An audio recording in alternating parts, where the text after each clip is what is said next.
Classify the following numbers as rational or irrational. So the first number is question number 1 part 1 2 minus root 5. बताइए ये rational होगा कि irrational? Rational कि irrational? Irrational. Yesterday we discuss ना कि अगर addition एक रेशनल और इरेशनल का हो रहा है तो इरेशनल, सबट्रैक्शन एक रेशनल और इरेशनल का हो रहा है तो वो भी इरेशनल. अब वीडियो को ध्यान से देखते नहीं हो, बस उसको देखने के लिए देखते हो, उसमें क्या बताया कुछ समझते नहीं. फिर क्या कह रहा है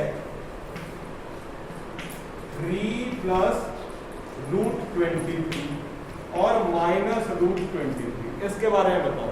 तो पहले हम इसको सॉल्व करेंगे. ब्रैकेट खोल देंगे तो 3 plus root 23 minus root 23, root 23 से रूट 23 कैंसिल हो गया, बचा 3. तो बताओ रेशनल है कि इरेशनल? 3 क्या है ये? रेशनल. इरेशनल कहां से हो गया? तो 3 है तो रेशनल हो. यस कि नो? शुरुआत को मत देखो, अंत को देखो. It is rational. आगे चलो. 2 अपॉन रूट 7 अपॉन रूट 7 क्या होगा? रूट 7 से रूट 7 कैंसिल, बचा क्या? 2 अपॉन 7. क्या है ये? क्या है? रेशनल. It is rational. समझ आई बात कि नहीं? आई ना? अरे कुछ समझ आ रहा कि नहीं? किस दुनिया में 1 अपॉन रूट 2 बताओ रेशनल है कि रेशनल? रेशनल. रूट 2 है ये. रूट 2 रेशनल है. अगर ये 1/2 होता हाँ ये रेशनल है, लेकिन रूट 2 है तो इरेशनल. कल का वीडियो अगर आप देखेंगे तो उसमें मैंने सारे एग्जाम्पल ये दिए हैं कि कब एक रेशनल होगा कब इरेशनल होगा. उसको ध्यान से देखो फिर से. 2 पाई रेशनल की इरेशनल? इरेशनल. पाई तो इरेशनल है, किसी से मल्टीप्लाई करो इरेशनल ही रहेगा.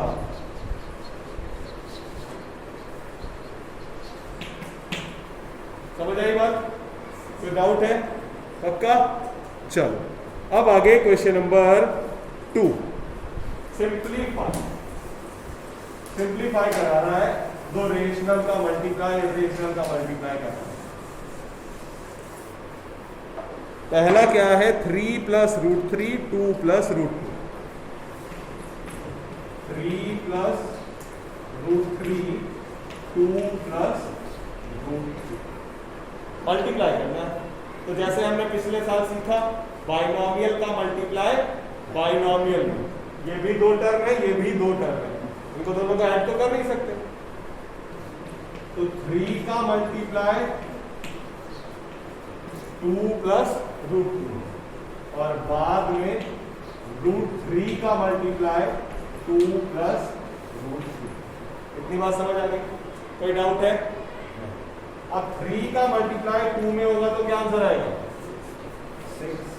और 3 का मल्टीप्लाई रूट 2 में होगा तो रूट 6 नहीं, 3 रूट 2. 3 का मल्टीप्लाई रूट 2 में होगा तो 3 रूट 2. और जब रूट 3 का मल्टीप्लाई रूट 2 में होगा तब रूट 6. रूट 3 का मल्टीप्लाई रूट 2 में होगा तब रूट 6 आएगा. सो अब रूट 3 का 2 में होगा तो बताओ क्या आएगा? 2 root 3. It will be 2 root 3. और रूट 3 का रूट 2 में रूट 6. कोई लाइक है?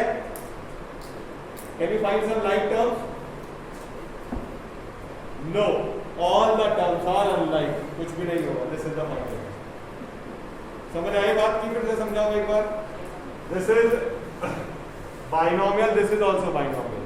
2 रूट 2 में पहले 3 का मल्टीप्लाई, फिर 2 रूट 2 में प्लस रूट 3 का मल्टीप्लाई. 3 2 जा 6. 3 का रूट 2 में होगा तो 3 रूट 2. रूट 3 का 2 में होगा तो 2 रूट 3. और रूट 3 का रूट 2 में होगा तो रूट 6. समझ आ गई कहानी? अगला क्वेश्चन देखते हैं। 3 plus root 3 and 3 minus root, ठीक है, यही है ना? कोई सी आइडेंटिटी बन रही है क्या? Is it some identity? a plus B A minus B क्या होता है इसका? a square minus B square. तो a स्क्वायर यानी कि 3 स्क्वायर और b स्क्वायर यानी कि रूट 3, ठीक है ना? यस कि नो? तो 3 स्क्वायर मतलब 9 और रूट 3 स्क्वायर मतलब रूट 3 स्क्वायर मतलब 3। कल बताया था ना, रूट 3 स्क्वायर मतलब रूट 3 इंटू रूट 3 और ये हो जाएगा, क्योंकि अभी आपने क्या किया, रूट 3 को रूट 2 में मल्टीप्लाई किया तो रूट 6, तो रूट 3 को रूट 3 में करेंगे तो रूट 9 और रूट 9 मतलब 3, रूट 9 मतलब 3, तो 9 माइनस 3 आंसर इज 6। समझ आई बात? समझ आई कि नहीं? नहीं आए तो जबरदस्ती हाँ नहीं कहना है। और तू कहां किस दुनिया में जी रहा भाई? चेहरे पर तेरे हवाइयां उड़ी पड़ी।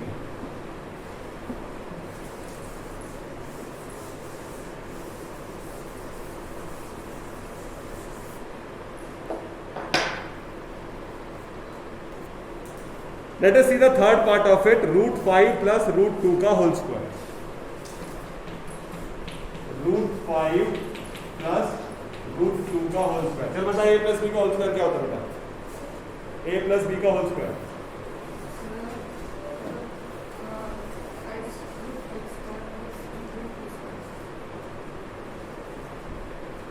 a प्लस बी का होल स्क्वायर, इसको छोड़, a प्लस बी का होल स्क्वायर ऐसे करते मिलेगी तो फिर काम नहीं चलेगा। क्लास 8 में पढ़ के आए हैं हम ये सब। अलविदा बताओ a प्लस बी का होल स्क्वायर क्या होता है बेटा?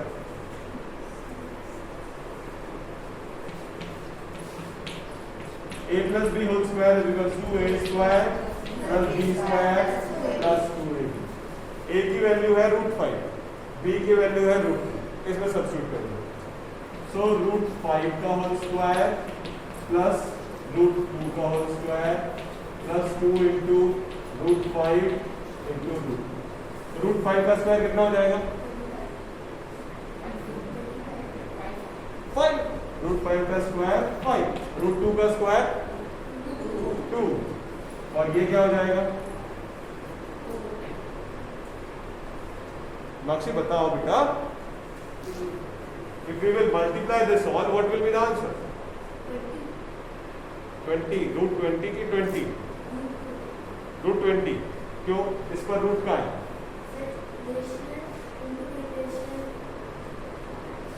टू का मैं रूट 5 में मल्टीप्लाई करूंगा, क्या आंसर आएगा?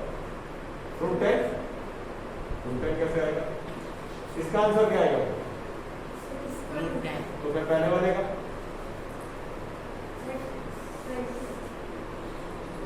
रूट 5 ऐसे कैसे ही रह जाएगा? तो रूट 5 और रूट 2 मिलाकर हो गया रूट 10, और 2 से मल्टीप्लाई करूंगा तो रूट 10। अब लाइन मिल रहे हैं? ये नहीं मिल रहे क्या? 5 और 2 मिल रहे हैं ना लाइन, तो फिर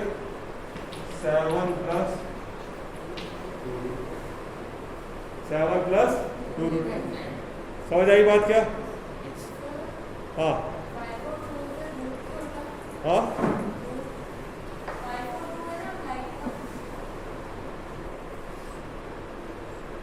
next question is 5 minus root 2, 5 plus root. अब once again a plus B A minus b, once again it is a plus B A minus B. क्या फर्क है? a minus b a plus b बात तो एक ही। अच्छा root 5 है क्या? हाँ, तो root 5 root a plus B A minus B यानी कि a square minus B square, ये होगा ना? सो रूट 5 का स्क्वायर रूट 2 का, रूट 5 का स्क्वायर 5, रूट 2 का स्क्वायर, और 5 माइनस 2 कहाँ निकला? लेट अस सी क्वेश्चन नंबर 3. रिकॉल पाई. पाई की वैल्यू क्या होती है? C upon D. C मतलब सरकमफ्रेंस, D मतलब डायमीटर. पाई की वैल्यू क्या होती है? C upon D. C मतलब सरकमफ्रेंस एंड D मतलब डायमीटर. इसका मतलब ये तो P अपॉन Q हो गया. तो फिर ये इरेशनल कैसे हो गया? तो ये इरेशनल क्यों हो गया? Because C upon D is not the exact value of pi. C upon D is the approximate value of pi. C upon D is the approximate value of pi, but that is not the exact value of pi. So it is irrational. अगर ये exact value of pi होती तो irrational नहीं होता, लेकिन but this is not a exact value of pi, that is why it is irrational. Understood? C upon D is not the exact value of pi, it is the approximate value of pi, so pi is irrational. Next question हम पहले ही कर चुके हैं. Root 9.3 को number line पर बनाना है. ठीक है, तो रूट 7.5 मैंने आपसे बनवाया, ये रूट 9.3 बनवा रहा है. इसके बाद 2-3 और भी बना लो. रूट 8.5 बना लो, रूट 10 बना लो. ठीक है, रूट 8.5, रूट 10 और रूट 7.5. ये 4 नंबर लाइन ऐसे बनानी है जो आपको पिछले लेक्चर में हमने बताया था. तो आप बुक में मत देखो.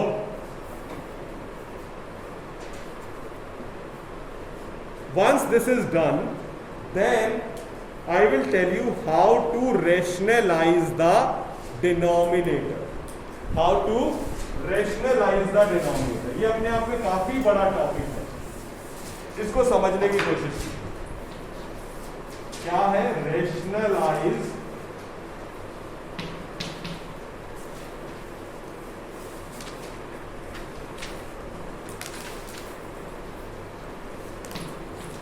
डिनोमिनेटर.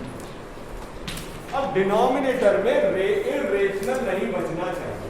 हमारा एक ऑब्जेक्टिव क्या है? कुछ भी हो जाए डिनोमिनेटर में रेशनल नहीं बचना चाहिए.